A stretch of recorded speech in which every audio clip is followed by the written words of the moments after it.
Hello my dear friends.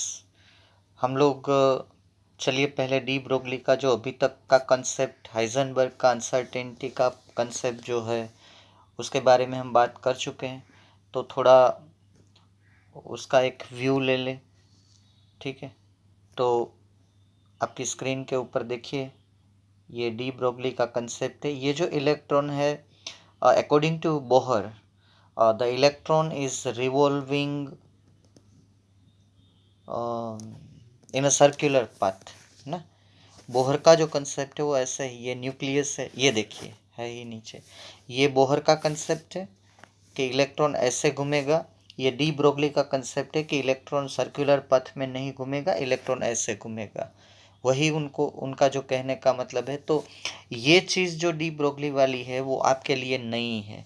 ये जो circular path है, अब सर्कुलर पाथ जो है वो चेंज होके सीधा डी ब्रोगली का ये वेव टाइप का पाथ हो गया है। ये ऐसे घूमेगा इलेक्ट्रॉन। ये ऊपर वाला जरा आप देख लीजिएगा, उसका जो ऑर्बिटल का कंसेप्ट है वो ऐसे है, वेव नेचर वाला कंसेप्ट। ठीक है, डी ब्रोगली का जो कंसेप्ट था वो था सर्कुलर पाथ, ऐसे इलेक्ट्रॉन घूमता था। डी ब्रोगली के कंसेप्ट में बोहर का जो बोहर का कंसेप्ट, मैं डी ब्रोगली बोल रहा हूँ, बोहर का कंसेप्ट था वो ऐसे था कि सिंपल सर्कुलर पाथ था, उसको वो बोलते थे ऑर्बिट। अभी भी ऑर्बिट ही है, लेकिन according to de Broglie the orbit concept is slightly changed. Okay, तो बाकी का आपको पता है, ये जा रहा है एक्साइटेड स्टेट में। ठीक है, तो ये सब तो हम डिस्कस कर चुके हैं। अब मुझे जो दिखाना है वो आपको नया कंसेप्ट जो आया ये वाला। अब इसको ज़रा ध्यान से देखिए। अब वो बोल रहे हैं कि इलेक्ट्रॉन ऐसे घूमेगा in the circular path, electron जो है वो वेव नेचर में घूमेगा। ठीक है, ये कंसेप्ट चेंज हो गया। दो कंसेप्ट को मिला के एक हाइजेनबर्ग का अनसर्टेनिटी प्रिंसिपल और एक डी ब्रोगली का मैटर वेव कंसेप्ट। ठीक है, और ये वेव लेंथ जो होगी वो होगी एन लैम्बडा। कैसे होगी?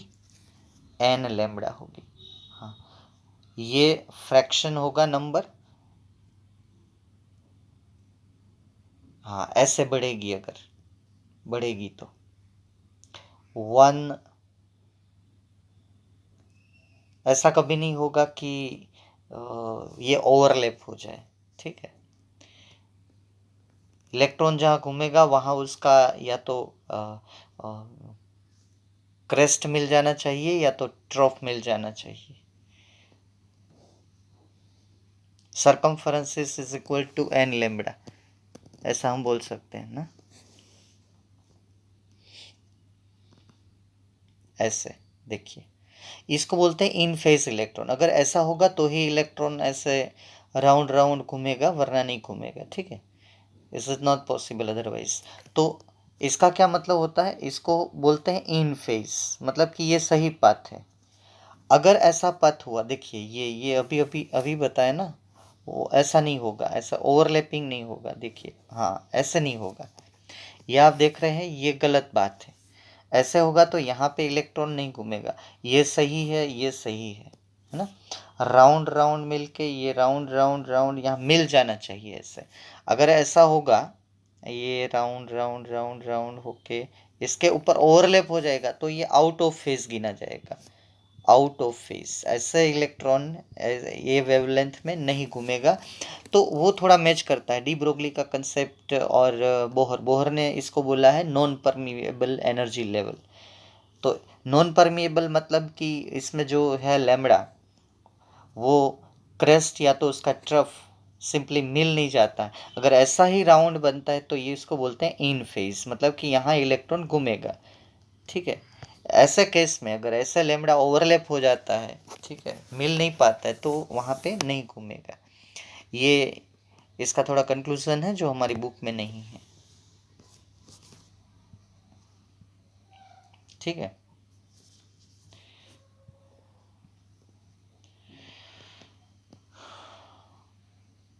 तो अब आपका जो ऑर्बिट का कंसेप्ट है वो थोड़ा आपको समझना है। हालांकि आप ड्रॉ तो वैसे ही राउंड कर रहे हैं ना, ये ऐसे ही राउंड ही ड्रॉ करेंगे। अब देखिए, कोई भी फोटोन जो है उसके ऊपर स्ट्राइक होगा तो इलेक्ट्रॉन, ये देखिए फोटोन स्ट्राइक हुआ, इलेक्ट्रॉन लोअर एनर्जी लेवल से हायर एनर्जी लेवल में चला जाएगा, लेकिन अब ये राउंड में नहीं चला जाएगा।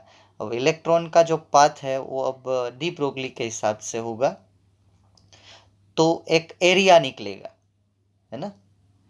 अगर इलेक्ट्रॉन ऐसे ऐसे घूमेगा, हाँ ऐसे ऐसे घूमेगा, तो क्या है कि एक एरिया बनेगा, ऐसे कि इतना एरिया बनता है वेवलेंथ का। इससे ऑर्बिटल का कंसेप्ट आएगा, देखिए ये सही बात है इसमें। हाँ, अब वेवलेंथ भी बढ़ जाती है आफ्टर एब्सॉर्बिंग एनर्जी। क्या है, वो सर्कुलर पाथ था, अब हम ले रहे हैं डी ब्रोगली का पाथ, देखिए, है ना, डी ब्रोगली का पाथ। इलेक्ट्रॉन अगर एब्सॉर्ब नहीं करता है, टकरा के चला जाता है, तो वेवलेंथ बढ़ती नहीं है। अगर एब्सॉर्ब,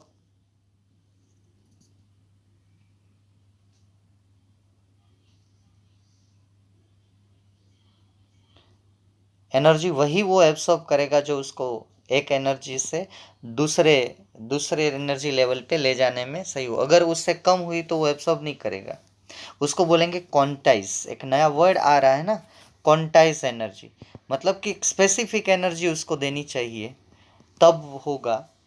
तो अब ये जो है, बोहर को समझने के लिए मुझे आपको दिखाना, सॉरी, डी ब्रोगली को समझाने के लिए मुझे ये दिखाना जरूरी था कि अब इलेक्ट्रॉन का पथ ऐसे होगा, और ये जो है वो हमारे लिए नया कंसेप्ट है। लेकिन हम पढ़ने में तो राउंड ही करेंगे, लेकिन आपको इतना समझना है कि ये ऐसे इलेक्ट्रॉन घूमता है, ठीक है।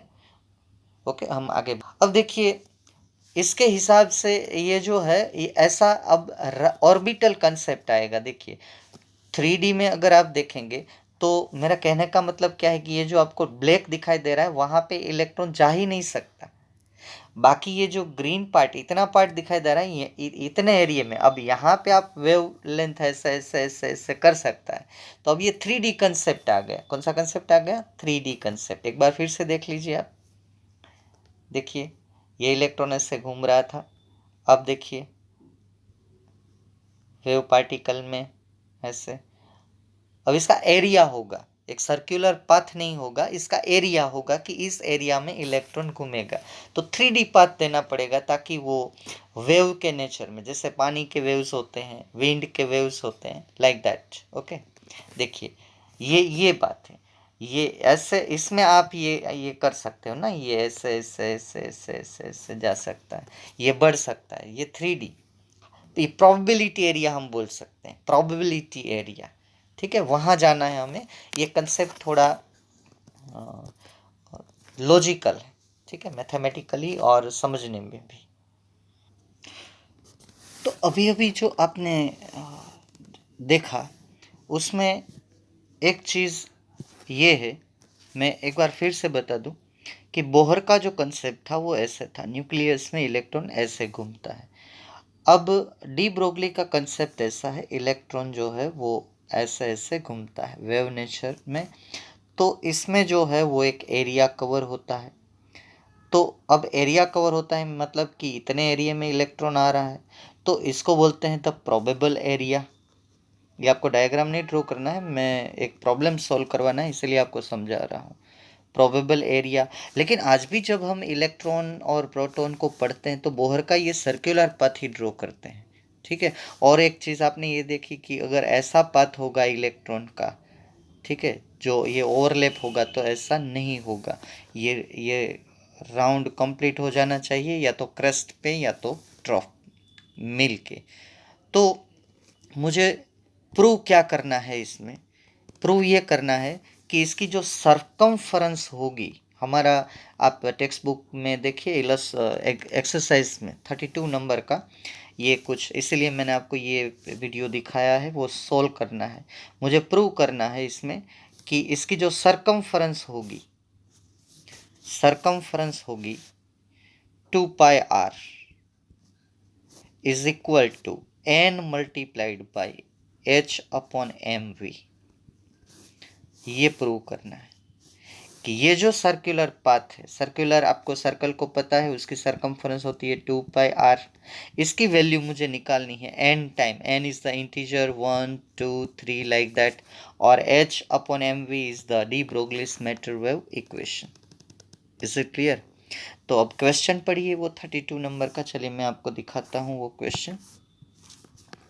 ये रहा, show that the circumference of the Bohr's orbit of hydrogen atom is an integral multiple of de Broglie's wavelength. Okay, integral multiple of de Broglie's wavelength. Is it clear? मतलब कि डी ब्रोगलीस वेवलेंथ का integral multiple, integral नहीं integer multiple 1 2 3 4, और integral भी बोल सकते हैं, ठीक है। तो प्रूव करना है ये 2πr, मैंने बोला n multiplied by h upon mv। h upon mv is nothing but lambda according to that, तो n लेमडा हो गया कि circumference of Bohr's radius is nothing but the integer multiple of the wavelength, de Broglie's wavelength h upon mv। तो चलिए इसको prove करते हैं। तो हम बोहर का पोस्टुलेट से स्टार्ट करेंगे, ठीक है। मैं जो सॉल्व कर रहा हूँ उसको आप ठीक से देखिए। तो चलिए हम इसको सॉल्व करते हैं। पहले तो मैं एक पोस्टुलेट ले लेता हूँ बोहर की, 32 नंबर का प्रॉब्लम है। ओके, तो आपको पता है कि what is the value of MVR, the angular momentum. Postulate number 2 थी शायद, 2 या 3। तो मैंने बोला था MVR is equal to NH upon 2π। ये सीधा सीधा मैंने बोहर पोस्टुलेट का इक्वेशन ले लिया, कुछ डिफिकल्ट नहीं है इसमें। हो गया बोहर पोस्टुलेट, आप इसमें तो मना नहीं कर सकते। ओके, अब मुझे 2π इस साइड ले जाना है, तो मैं इस इक्वेशन को थोड़ा मॉडिफाई करके ऐसे लिख सकता हूँ 2πr is equal to NH upon MV। ये न्यू नहीं है, V है, ठीक है। आप ऐसे लिख सकते हो MV, न्यू मत समझना, V है MV। क्लियर? अब देखिए 2πr तो आ गया, ये सरकमफरेंस हो गई। अब इसको मैं थोड़ा और इवैल्यूएट करूँ तो ऐसे भी लिख सकता हूँ 2πr is equal to n multiplied by h upon MV। 3 step में आंसर आ गया। देखिए अब h अपॉन MV की जगह पे मैं लेमडा लिख सकता हूँ। मैटर वेव का इक्वेशन है 2πr is equal to n multiplied by lambda. अब वो स्टेटमेंट पढ़िए और इस यहाँ पे वो कॉपी पेस्ट कर दीजिए।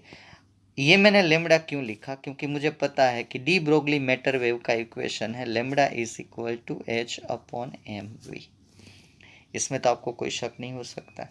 तो यहाँ पे पूरा स्टेटमेंट नहीं लिखना है, तो इतना लिख दीजिए, हैंस प्रूव्ड। क्या प्रूव हुआ? देखिए कितने 1 2 3 4 स्टेप में मैंने प्रूव कर दिया। क्या प्रूव हुआ? ये पूरा, the circumference of the Bohr's orbit for hydrogen atom is an integral multiple of de Broglie's wavelength associated with the electron revolving around orbit। ये मैथमेटिकल इक्वेशन वही तो बताता है कि circumference is the integral multiple of the de Broglie's wavelength, hence proved। Is it clear? तो और 2-3 problem solve करते हैं बेस्ड ऑन बोहर्स पोस्टुलेट। मैंने आपको बोला था पिछले लेक्चर में, वो हाइजेनबर्ग का अनसर्टेनिटी प्रिंसिपल और उसके रिलेटेड प्रॉब्लम सॉल्व किए थे, तो हमारे पास टाइम नहीं बचा था। तो चलिए अब नेक्स्ट प्रॉब्लम की ओर चलते हैं। See here, and this is the illustration number example number 15 of our textbook, exercise example number 15। What is the maximum number of emission lines when the excited state of hydrogen atom is n is equal to 6। तो यहाँ पे आपको एक formula note कर लेना है जो हमारी थियोरी में कहीं पे नहीं आता है, वो आपको लिख लेना है कि maximum number of emission lines is equal to, चलिए यहाँ पे है तो मैं डायरेक्ट आपको बता देता हूँ। ये फॉर्मूला आपको नोट कर लेना है। कभी भी मैक्सिमम नंबर ऑफ लाइंस आपको पूछे तो ये फॉर्मूला आपको नोट कर लीजिएगा। Is it clear? अब आपको n इज इक्वल टू 6 दिया है, बहुत ही ईजी है, 6 रख दो वहाँ पे, आपको लाइन मिलेगी 15। How many? 15 लाइन्स। अब वो लाइन अगर आपको बोले कि आपको यहाँ तो पूछा है सिर्फ कितनी लाइन मिलती है, अगर वो कौन कौन सी लाइन है तो आप कैसे बताएंगे वो जरा देखिए। 15 लाइन्स मुझे आपको दिखानी है, तो मैं आपको वो 15 लाइन्स दिखा रहा हूँ। तो 6 पे था, तो 6 से आप ऐसा बोल सकते हैं 6 to 5, 6 to 4, 6 to 3, 6 to 2 and 6 to 1। अब 5 से चालू करो, 5 to 4, 5 to 3, 5 to 2 and 5 to 1।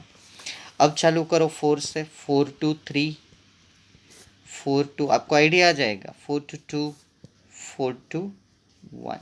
3 से चालू करो, 3 to 2, 3 to 1। आप गिन लीजिए लाइन है, और 2 to 1। ठीक है, कितनी है? How many lines are there? 15। तो हमारी ये 15 लाइन्स होनी चाहिए। चलिए गिनते हैं कितनी है। 1 2 3 4 5 6 7 8 9 10 11 12 13 14 15। हो गई 15 लाइन्स। जब भी जितनी लाइन मिले आपको ऐसे सिस्टमेटिकली, वो जो हम बोहर के स्पेक्ट्रल में हमने डाउन साइड बताया था ना कि ये 6 नंबर पे होगा तो इतना जंप पॉसिबल होगा, 5 number this much jumps are possible, तो ये 15 आपके जंप्स आ गए डाउन साइड वो एनर्जी लेवल पे रिटर्न। Is it clear? तो ये भी नोट कर लीजिए कि which are this 15 lines of transitions. How many transition lines, emission lines are there? ये इमिशन है, इलेक्ट्रॉन हायर स्टेट से लोअर स्टेट में आ रहा है, 6 to 5, 6 to 4, all are possible jumps return. Okay, तो इतनी लाइन्स मिलेगी हमें 15 lines. And which are they? These are the lines. Okay, वो पूछा नहीं है, मैंने आपको बता दिया। कभी आपको पूछे कि show all these lines, which are this transitions, okay, कहाँ से कहाँ तक वो लाइनें मिलेगी, तो 5 from 6, 4 from 5, 3 from 4, 2 from 3 and 1 from 2. Is it clear? Okay. Let us solve some problems based on Bohr's. So see that 16 number problem of exercise. Read it carefully. What can you understand by this problem? The energy associated with the first orbit of hydrogen, and that is given this much joule per atom. So what is the energy associated with the fifth orbit? So ये तो आपको पता चल गया कि n is equal to 5 आपको दिया है, you are given as n is equal to 5. Is it clear? And calculate the radius of Bohr's fifth orbit for hydrogen atom. क्या है इसमें? कुछ नहीं है, कुछ नहीं है, बहुत ही इजी प्रॉब्लम। तो एक तो आपको पता है कि energy in nth orbit is equal to -2.18 multiplied by 10⁻⁻18 joule and z² upon n²। z तो हाइड्रोजन है तो 1 ही होगा, n की जगह पे 5 लगा दीजिए तो होगा -2.18। वो डेटा की भी ज़रूरत नहीं है, अगर आपको फॉर्मूला पता है तो, कि फर्स्ट ऑर्बिट में इतनी एनर्जी है। 1/5² मतलब 25। तो आपका आंसर यहाँ पे आएगा -8.72 मल्टीप्लाइड बाई 10⁻⁻20 जूल, 10⁻⁻20 जूल पर एटम। देखिए एकदम छोटा सा सॉल्यूशन। Is it clear? सिर्फ आपको n की जगह पे 5 रखना है। आपको फिफ्थ की एनर्जी पूछी है, ठीक है। और दूसरा question, find out Bohr fifth radius, है ना। तो उसका फॉर्मूला लिख लीजिए, जेड के साथ लिखिए, हाइड्रोजन है तो आप जेड के साथ नहीं भी लिखेंगे तो भी चलेगा, एंगस्ट्रॉम वाला लिखिए या तो नैनोमीटर वाला लिखिए, एज यू लाइक। लेकिन ये आपको पूछा है बोहर्स रेडियस का फॉर्मूला क्या है, दिस वन। अगर नैनोमीटर में फाइंड करना चाहते हो तो फॉर्मूला है 0.0529 A0, ये ना फॉर्मूला ऐसे है, Rn is equal to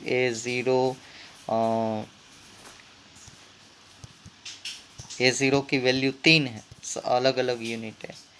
Rn is equal to A0 n² upon z, ये फॉर्मूला जनरल है सभी एटम के लिए। तो हमें हाइड्रोजन एटम के लिए n² रखना है, तो यहाँ पे n² रखेंगे कितना, 5। आपको पूछा है R5 फिफ्थ ऑर्बिट की R5, और नीचे Z हाइड्रोजन 1, तो ये आंसर आपको मिलेगा नैनोमीटर में। ये नैनोमीटर का वैल्यू है 0.059। अगर आपको एंगस्ट्रॉम में चाहिए, एंगस्ट्रॉम में, तो 0.529, ठीक है। और यूनिट में चाहिए, 3 यूनिट में आपको पता है A0 की वैल्यू अलग अलग यूनिट में अलग अलग है, या तो आप कन्वर्ट भी कर सकते हो। ऐसे clear, Z is equal to 1, तो आपका आंसर आएगा 1.3225 नैनोमीटर। ये फिफ्थ ऑर्बिट की रेडियस होगी नैनोमीटर में। एंगस्ट्रॉम में अगर फाइंड करना हो तो ये जो वैल्यू है, ये जो आपने रखी है ना, वहाँ पे आप रख देंगे 0.529, तो आपका आंसर आएगा एंगस्ट्रॉम में, और एंगस्ट्रॉम में आंसर आएगा 0.529 का 13 पॉइंट, अगर आप कैलकुलेशन करें तो इज इक्वल टू 13.225 एंगस्ट्रॉम। आप चेक कर लेना, 225 एंगस्ट्रॉम। इसको भी आप मीटर में बदल सकते हो, इसको भी आप मीटर में बदल सकते हो, मल्टीप्लाइड बाई 10⁻⁻10 करके, यहाँ मल्टीप्लाइड बाई 10⁻⁹ करके। नैनोमीटर का मीटर, एंगस्ट्रॉम का भी मीटर होता है, सभी मीनिंग एक ही होते हैं, ठीक है। फाइनली रिलेशन तो हम डिराइव करते हैं। चलिए 19 तक मैंने बोला था कि इससे प्रॉब्लम है, तो और एक दो प्रॉब्लम ले लेते हैं, बाद में थियरी की ओर आगे बढ़ेंगे। ये समझ में आ गया पूरा, पहले आप एनर्जी फाइंड कर लो, बाद में ये रेडियस फाइंड कर लो, ठीक है। इससे शॉर्ट करना है, ज़्यादा लिखना नहीं है बहुत। अब ये 17 नंबर का problem, calculate the wave number of the longest wavelength in बामर series. तो आपको वो टेबल पता होना चाहिए, टेबल पता होना चाहिए बामर सीरीज वाला। बामर सीरीज का इनिशियल जो होता है वो होता है 2, बामर सीरीज का फाइनल जो होता है 3 2 4 3 4 5 डैश डैश डैश, एक ज़्यादा। ये बामर सीरीज 2 से चालू होती है, लाइमेन 1 से चालू होती है, पाशन 3 से चालू होती है। तो लॉन्गेस्ट वेवलेंथ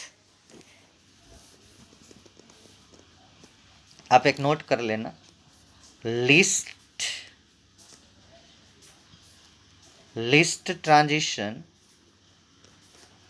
ये रिलेशन है, least transition is equal to longest wavelength. ये नोट कर लो, जब भी आपको आएगा तो ये काम आएगा। किसी भी सीरीज में लिस्ट जंप आप लेंगे, लिस्ट ट्रांजिशन लेंगे, that will give you the longest wavelength. List jump longest wavelength, longest jump list wavelength, okay. क्योंकि जैसे ही लेमड़ा कम होगा तो एनर्जी रेडिएशन की ज़्यादा होगी, जंप ज़्यादा होगा। जैसे ही लेमड़ा ज़्यादा होगा तो एनर्जी रेडिएशन की कम होगी, जंप बहुत ही मिनिमम होगा। तो लॉन्गेस्ट होगा कि तो रेडिएशन की एनर्जी बहुत कम होगी ज़्यादा लेमड़ा में। तो इसमें अब आप डिसाइड कर लो, 2 to 3 है ना, 2 to 3, मतलब कि हमारा n1 रहेगा 2, और यही मिनिमम जंप है, और n2 रहेगा 3, 2 to 3, ठीक है। अगर वापस आ रहा है तो भी 3 to 2, लॉन्गेस्ट वेवलेंथ वाला इमिशन करेगा, लॉन्गेस्ट वेवलेंथ एब्सॉर्ब करेगा। अब मैं एक बताना भूल गया, अगर आपका आंसर एनर्जी का माइनस में आ रहा है तो घबराइएगा मत। माइनस मतलब कि एनर्जी इमिट हुई, प्लस मतलब एनर्जी एब्सॉर्ब हुई। एनर्जी एब्सॉर्ब करके इलेक्ट्रॉन हायर एनर्जी लेवल में जाता है, एनर्जी रिलीज करके इलेक्ट्रॉन लोअर एनर्जी लेवल में वापस आ जाता है। इसे क्लियर।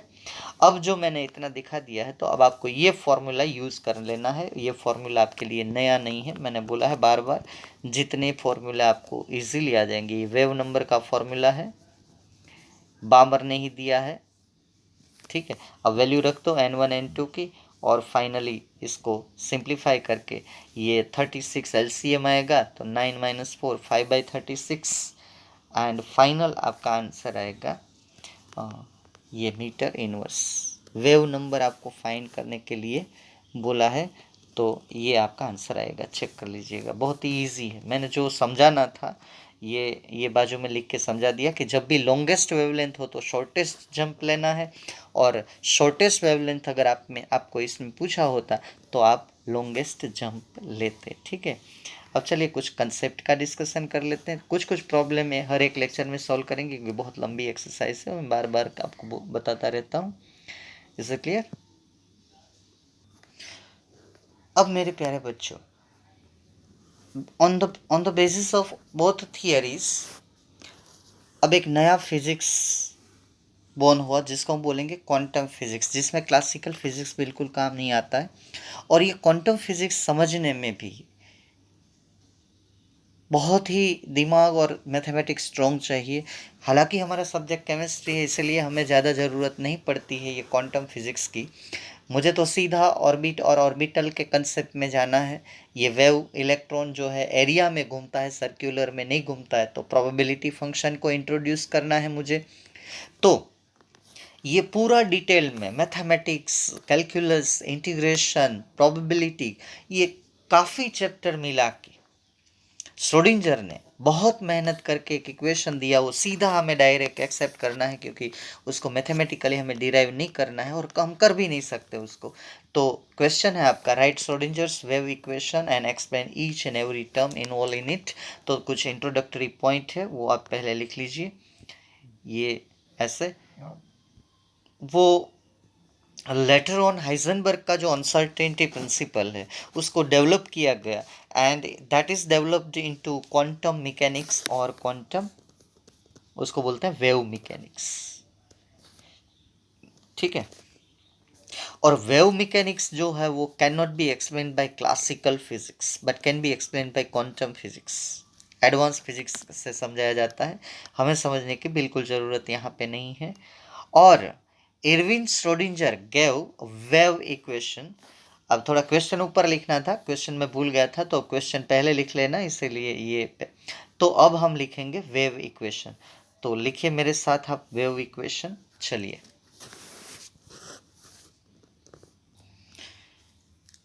तो ये रहा आपकी स्क्रीन के ऊपर Schrodinger's equation, del square psi upon del x square, del square psi upon del Y square, plus del square psi upon del Z square, plus 8 pi square M upon H square, in bracket E minus V into psi is equal to 0। ये जो शंकर भगवान का त्रिशूल दिखाई दे रहा है ना, वो साइन की निशानी है। यहाँ पे मैंने लिखा है, देखिए PSI साइन, वो ग्रीक अल्फ़ाबेट है। साइन जो है वो हमें वेव्स का एम्पलीट्यूड बताता है। जैसे कि मैं बोल रहा हूँ, ठीक है, बहुत सामने क्राउड है, अगर मेरी आवाज़ नहीं जा रही है तो आवाज़ को हम एम्पलीफाई करते हैं, इसके लिए हम माइक रखते हैं। तो ये माइक जो हम आवाज़ को एम्पलीफाई करने का काम करता है, तो इसी तरह ये साइन जो है उसको हम एटम के न्यूक्लियस के आसपास घुमाएंगे तो हमें इलेक्ट्रॉन होने का संकेत ये दे रहा है। इसको प्रोबेबिलिटी फंक्शन भी बोला जाता है, कि ये बताएगा कि यहाँ इलेक्ट्रॉन प्रेजेंट है कि नहीं है। सीबीकाई की तरह काम करता है, लेकिन हमें सोल्व नहीं करना है, आप टेंशन मत लीजिए। मैंने इक्वेशन इसलिए लिखा है कि ऑब्जेक्टिव्स में पूछा जाता है which of the following is the Schrodinger's wave equation, है ना। बहुत ही लंबा इक्वेशन है, बहुत ही कॉम्प्लिकेटेड इक्वेशन है, आपको कैसे आया वो बिल्कुल नहीं करना है। और ये जो साइन डी जैसा है वो डेल है, डेरिवेशन में आएगा। अब each and every term I explain here, that is psi means amplitude of wave, wave को बड़ा करके बताता है तो हमें वो दिखाई देगा। उसके बाद XYZ लिखे हैं, वो कार्टेशियन कोऑर्डिनेट्स है। E का मतलब है total energy of electron proton system, पूरे एटम की एनर्जी है। V is nothing but the potential energy of electron.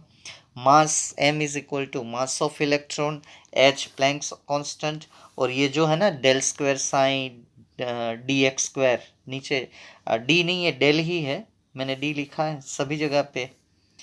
हाँ, नीचे ऊपर डेल किया है, नीचे डी किया है ना, ये थोड़ा करेक्ट कर देना है। ऊपर डेल है तो नीचे भी डेल ही लिखना है, ऐसे डेल कर देना ये ऐसे, ठीक है। तीनों डेल की साइन ही होनी चाहिए। क्लियर। अब देखिए ईच एंड एवरी टर्म क्या है, वो कभी आपको इसके रिलेटेड न्यूमेरिकल भी नहीं आते, लेकिन आपको एज ए साइंस स्टूडेंट पता होना चाहिए कि श्रोडिंजर इक्वेशन है क्या। Is it clear. अब थोड़ा साई के बारे में डिस्कशन करेंगे कि साई है क्या। चलिए आप इसको थोड़ा लिख लीजिएगा। Del square psi upon del x square, ये भी डेल ही है और ये भी डेल ही, डी नहीं है, डेल ऐसे करना है ऐसे, ठीक है। ये जो साइन है पार्शियल डेरिवेशन बोलते हैं इसको। तो ये दो टाइम डेरिवेशन है। सेकंड डिफरेंशियल डेरिवेशन x है तो with respect to x, second derivation differential अगर y है तो with respect to y, and एक तीसरा लिख लेना, and that one is the second derivation differential derivation with respect to z। अब आपको ये क्वेश्चन होगा कि एक्स वाई जेड क्या है, मैं थोड़ा एक आइडिया दे देता हूँ। मानो कि ये न्यूक्लियस है, न्यूक्लियस के आसपास आपको तीन कंसीडर करनी है एक्सिस। मानो कि ये एक्स एक्सिस है, ये वाई एक्सिस है और ये जेड एक्सिस है, और ये हमारा न्यूक्लियस है। उसके आसपास जो है वो ऑर्बिट है।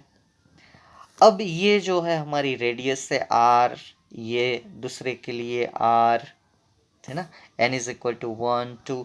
तो यहाँ पे हमें ये श्रोडिंजर इक्वेशन सोल्व करना है, हमें नहीं सोल्व करना है, हमें तो सिर्फ इतना देखना है कि ये पूरा इक्वेशन सोल्व करने से हमें ये पता चलेगा कि कौन कौन से एरिया में इलेक्ट्रॉन है। अगर इसका इसका सॉल्यूशन, जैसे हम 10th में एक प्रॉब्लम सॉल्व करते थे ना, इसकी एज इससे दुगनी है तो find the age of Geeta and age of Sita.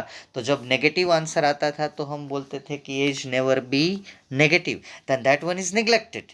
तो अगर श्रोडिंजर के इक्वेशन को हम सॉल्व करेंगे ये एक्स वाई जेड के पेरीमीटर में रेडियस लेके, वही ऑर्बिट है, तो अगर आंसर सही निकला तो हम बोलेंगे यस इलेक्ट्रॉन इज प्रेजेंट। अगर आंसर सही नहीं निकला तो हम बोलेंगे कि ये एरिया में इलेक्ट्रॉन प्रेजेंट नहीं है। और ये सोल्व करके हमारे पास अब ये जो इसको बोलते हैं ऑर्बिट, तो इसके इसके मॉडिफिकेशन में एक नया कंसेप्ट आया, वो है ऑर्बिटल।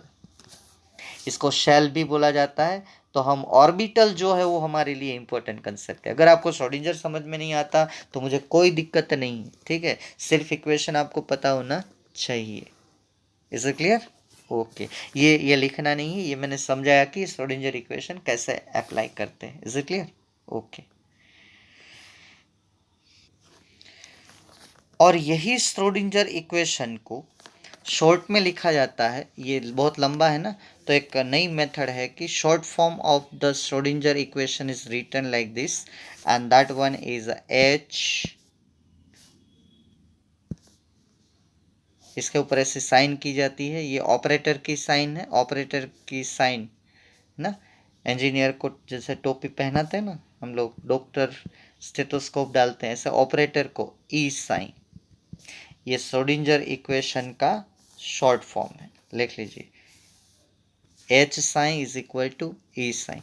तो वहाँ एच क्या है, H is equal to Hamiltonian operator. एक बात बता दूं आपको, ये कुछ भी सॉल्व नहीं करना है, टेंशन मत लीजिएगा, ये पता होना चाहिए। जब भी मुझे मैं important chemistry point of view आएगा तो मैं आपको बता दूंगा कि अब आपको ध्यान रखना है, ठीक है। ये इसका हमें कोई काम नहीं है, ये सिर्फ समझाना है कि ऑर्बिटल का कंसेप्ट कैसे आया बस। तो मैं वहाँ जाते जाते थोड़ा आपको नॉलेज दे रहा हूँ कि ये सब ऐसे ऐसे है, क्योंकि ये इसको मैथमेटिकली करना तो बड़े बड़े मैथमेटिशियन को भी प्रॉब्लमेटिक हो जाता है। तो आप टेंशन मत लीजिए, इसके रिलेटेड कोई प्रॉब्लम भी हमें नहीं सॉल्व करने। हैमिल्टोनियन ऑपरेटर, हैमिल्टोनियन ऑपरेटर जब ये आया था ना, तब इसको एक्सेप्ट करने में भी लोगों ने बहुत देर लगा दी कि ऐसे थोड़ी होता है, ठीक है, बाद में एक्सेप्ट किया। और साई को तो आपको पता ही है, साई जो है वो वेव फंक्शन है, मतलब एम्पलीट्यूड ऑफ वेव है, और ई जो है वो भी आपको पता है। तो ये जो दोनों ऑपरेटर है ना, ऑपरेटर कैसे काम करता है कि एच जो लिखा है मैंने, मैं थोड़ा अगर आपको इंटरेस्ट है तो मैं समझा दूं कि ये ई साइन तो पूरा आंसर है। अब देखिए मैं एक एग्जांपल, आपको अगर इंटरेस्ट है तो आप लिख लीजिए। एच एच जो है वो ऑपरेटर है। मानो कि मैंने ऐसे लिखा कि एच 4 मल्टीप्लाइड बाई 5, तो ये एच जो है वो एम में कन्वर्ट हो जाएगा और मेरा ई साई का आंसर रहेगा 20। एक सीधा एग्जांपल ले रहा हूं, ये ना क्वांटम फिजिक्स है साहब। अब ये ऑपरेटर है, ऑपरेटर मतलब कि मैंने क्या किया है, मल्टीप्लिकेशन, है ना, क्या किया मैंने, मल्टीप्लिकेशन। ठीक है, तो ये जो है उसकी साइन क्या हुई, मल्टीप्लिकेशन, मतलब कि ये क्रॉस। तो ये चीज दिखाता है, कभी कभी ऑपरेशन क्या करते हैं वो बताता है। मल्टीप्लिकेशन किया है तो एम बार आएगा, ये क्रॉस की साइन आप कर लो, 4 मल्टीप्लाइड बाई 5 ऐसे ये। ठीक है, और आपका जो ये आंसर है इसको बोलेंगे हम ई साइन, ये 20 है। सीधा साधा ऑपरेशन है ये, मैथमेटिकल ऑपरेटर। ये मैथमेटिकल कमांड देता है, डिवीजन करते हो, इंटीग्रेशन करते हो, क्या करते हो, सब्सट्रैक्शन करते हो। Is it clear? तो अगर आपको पूछे कि छोटा फॉर्म आप बताइए श्रोडिंगर इक्वेशन का, तो ये छोटा फॉर्म है, H is the Hamiltonian operator, और साइन और ई के बारे में तो आपको पता ही है। एक एग्जांपल लिख लेना कि हैमिल्टोनियन ऑपरेटर का मतलब क्या होता है, जो ऑपरेशन करते हो वो हैमिल्टोनियन ऑपरेटर हमें बताता है। Is it clear? और अब थोड़ा साइन और साइन के बारे में आप लिख लो ताकि आपको कोई कन्फ्यूज़न ना हो। जब भी आप साइन को देखें तो आप समझ लीजिए कि वो जो इलेक्ट्रॉन के वेव्स है उसको बड़ा करके आपको दिखा रहा है अराउंड द न्यूक्लियस। इसको हम प्रोबेबिलिटी एम्पलीट्यूड बोलेंगे। एम्पलीट्यूड मतलब बड़ा करना, हमें पता चलेगा कि यहीं कहीं इलेक्ट्रॉन है बस, लेकिन कहाँ परफेक्ट है वो नहीं दिखाएगा। तो वो है साइन स्क्वायर, साइन स्क्वायर का नाम है प्रोबेबिलिटी डेंसिटी। तो प्रोबेबिलिटी डेंसिटी जो है वो हमें बताता है कि यहाँ इलेक्ट्रॉन मिलने की संभावना बहुत ही ज़्यादा है अराउंड द न्यूक्लियस, है ना। जैसे ये एक मैजिक की तरह है, आप सर्कुलर में घुमाओगे तो पता चलेगा कि यहाँ इलेक्ट्रॉन है, यहाँ इलेक्ट्रॉन नहीं है, और डॉट डॉट करके आप जैसे जैसे एक शेप बनाओगे ना सभी डॉट को मिला के, तो आपको ऑर्बिटल मिलेगी कि इतना एरिया है जहाँ इलेक्ट्रॉन है। अगर आपका साइन स्क्वायर लार्ज आता है तो समझ लीजिए कि वहाँ हाई प्रोबेबिलिटी है इलेक्ट्रॉन फाइंडिंग करने की। अगर साइन स्क्वायर ऑलमोस्ट जीरो आता है तो in the surrounding area of an atom there is a negligible possibility of electron presence. तो क्या है कि हमें पता है कि दो ऑर्बिट और दो ऑर्बिटल के बीच में नोड होता है जहाँ probability of electron finding electron zero. तो ये पता हमें कहाँ से चला, ये पता है ये साइन स्क्वायर और साइन की वैल्यू से हमें पता चला। ठीक है, तो ये फिजिकल सिग्निफिकेंस है साई की। साई का कोई मैथमेटिकल इंपॉर्टेंस नहीं है, लेकिन जो साई की हम वैल्यू फाइंड करते हैं उससे हम प्रेडिक्ट कर सकते हैं कि हाँ यहाँ पे इलेक्ट्रॉन है और यहाँ पे इलेक्ट्रॉन नहीं है। ये बात ध्यान में रखिएगा और इसी थियोरी में नीचे ये साई के बारे में इतना लिख लीजिएगा, ताकि आगे जाके अगर मैं बोलूँ कि ये पता कहाँ से चला तो ये साई को सॉल्व करने से पता चला। और मैं आपको बता दूं कि आपको कभी भी 11th-12th में ये साइन को सॉल्व करने की ज़रूरत नौबत नहीं आएगी। तो आप टेंशन मत लीजिएगा, सिर्फ आपको इसका पता होना चाहिए। अब यहाँ पे मैं क्वांटम मैकेनिकल मॉडल जो है वो उसके बारे में हम डिटेल अब पढ़ेंगे, लेकिन यहाँ तक जो हमने पढ़ा है तो ये क्वांटम मैकेनिकल मॉडल का मेन फीचर क्या है वो आपको लिखना है। 6-7 पॉइंट है, तो वो जरा आप लिख लीजिए। बाद में इसके बाद का जो कंसेप्ट आएगा that one is very very most important for competitive as well as chemistry. Okay, तो ये श्रोडिंगर का इतना हमने डिस्कशन किया, इसके बाद हम main feature of quantum mechanical model देखेंगे। हेलो माय डियर फ्रेंड्स, तो अब आपको वो मेन फीचर लिखना है जो मैंने बोला, write down the question, right the important features of the quantum mechanical model. अभी तक हमने जो बात की इसके बारे में पहला पॉइंट देखिए, कोई भी इलेक्ट्रॉन के साथ एनर्जी एसोसिएट होगी तो वो क्वांटाइज होगी, मतलब फिक्स होगी, ऐसा नहीं होगा, फ्लक्चुएशन नहीं होगा। तो electron of energy of electron have only certain specific values. ये पहला क्वांटम ने, ये अभी ये मॉडर्न है, इसमें अब कोई चेंज नहीं होगा, आप टेंशन मत लीजिए, कोई करेक्शन नहीं आएगा, ठीक है।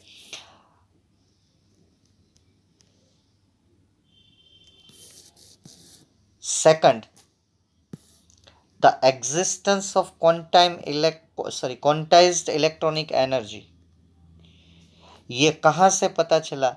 That is the solution of Schrödinger equation. Schrödinger equation से ये पूरा प्रूव हो चुका है, प्रूव हो चुका है। और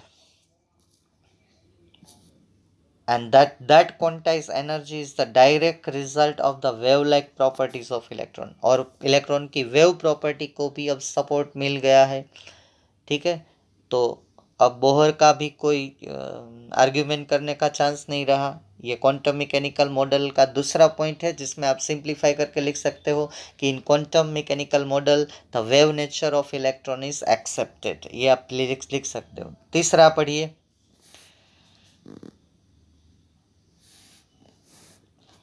क्वांटम मैकेनिकल मॉडल एक मोस्ट प्रोबेबल कंसेप्ट है, तो आपको ये पूरा नहीं लिखना है। इन quantum mechanical model new concept of the orbital arises, मैं बोलता हूं वो लिखिए, न्यू कंसेप्ट, ऑर्बिट तो है ही, अब ऑर्बिटल का कंसेप्ट एंटर आ गया, अराइजेस, मैं बोलता हूं वो लिखिए, ठीक है। In quantum mechanical model, new concept of orbital arises। Fourth point,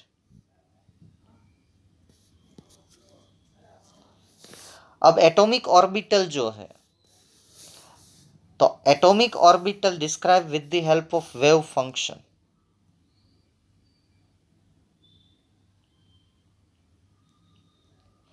ठीक है, तो हम बोल सकते हैं कि कौन सा इलेक्ट्रॉन कौन सी ऑर्बिटल में प्रेजेंट है। Is it clear? Fourth point, which electron present in which orbital. Is it clear? ये चार। और मेरे प्यारे बच्चों, फोर्थ पॉइंट आप शॉर्ट में ऐसे भी लिख सकते हो कि उसमें हम बोल रहे थे कि ऑर्बिटल का कंसेप्ट अराइज हुआ, और एक कि हम ऑर्बिटल के बारे में, इलेक्ट्रॉन किस ऑर्बिटल में प्रेजेंट है वो भी प्रेडिक्ट कर सकते हैं। अब इलेक्ट्रॉन सिर्फ घूम नहीं रहा है, मैं ऐसा बोल रहा हूँ कि मैं सूरत में रह रहा हूँ, तो सूरत में कहाँ पे? कतारगाम में। कतारगाम में किस सोसाइटी में, ये सब अब बताना पड़ेगा। अभी तक तो हम क्या बोल रहे थे, इलेक्ट्रॉन किसी भी ऑर्बिट में घूम रहा है, ऐसा नहीं चलेगा। तो नया कंसेप्ट आया, ये जो ना डार्क डार्क लिख लो, ये फोर्थ पॉइंट में ही लिख लेना, ऑर्बिटल वेव फंक्शन का आया, इसको सिंप्लीफाई करके फिर उसको एटॉमिक ऑर्बिटल बोला गया, ज़्यादा मत लिखो ना, एटॉमिक ऑर्बिटल का कंसेप्ट आया। फिफ्थ पॉइंट, किस ऑर्बिट में वो इलेक्ट्रॉन प्रेजेंट है, वो क्वांटम मैकेनिकल। फिफ्थ पॉइंट ये है जो अभी अभी आपने लिखा कि साइन स्क्वायर का मतलब क्या है, प्रोबेबिलिटी डेंसिटी। साइन स्क्वायर जो है उसका सोल्व करके हमें पता चलता है कि इलेक्ट्रॉन प्रेजेंट है कि नहीं है। ये न्यूक्लियस है, न्यूक्लियस में किस एरिया में इलेक्ट्रॉन प्रेजेंट है, इस एरिया में है तो कितने डिस्टेंस पे, इतने डिस्टेंस पे, बाद में कुछ डिस्टेंस पे नहीं है, फिर इस डिस्टेंस से इलेक्ट्रॉन मिल रहे हैं, ठीक है।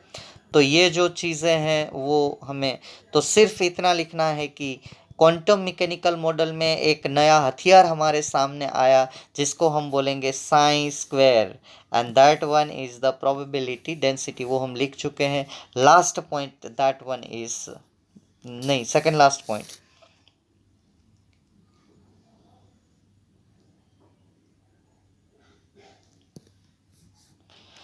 साइन स्क्वायर किसको बोलते हैं?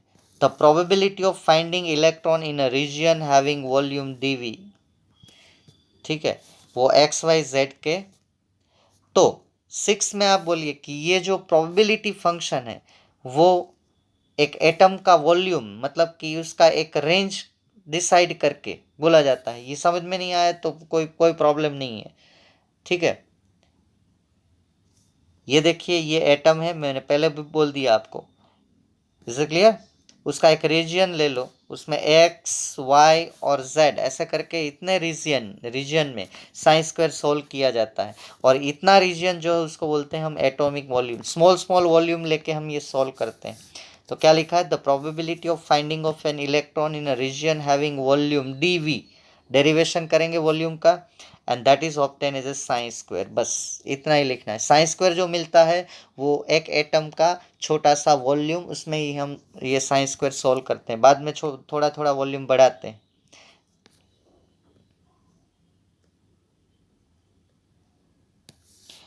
अब ये लास्ट पॉइंट, ये जो क्वांटम मैकेनिकल मॉडल है वो हमें 3 कांस्टेंट देता है, उसको हम क्वांटम नंबर बोलेंगे। और ये क्वांटम नंबर, बस यहाँ पे फुल स्टॉप लगा दीजिए। ये मॉडल ये बहुत इम्पोर्टेंट है। 3 क्वांटम नंबर, इसके बारे में हमें अब बात करनी होगी।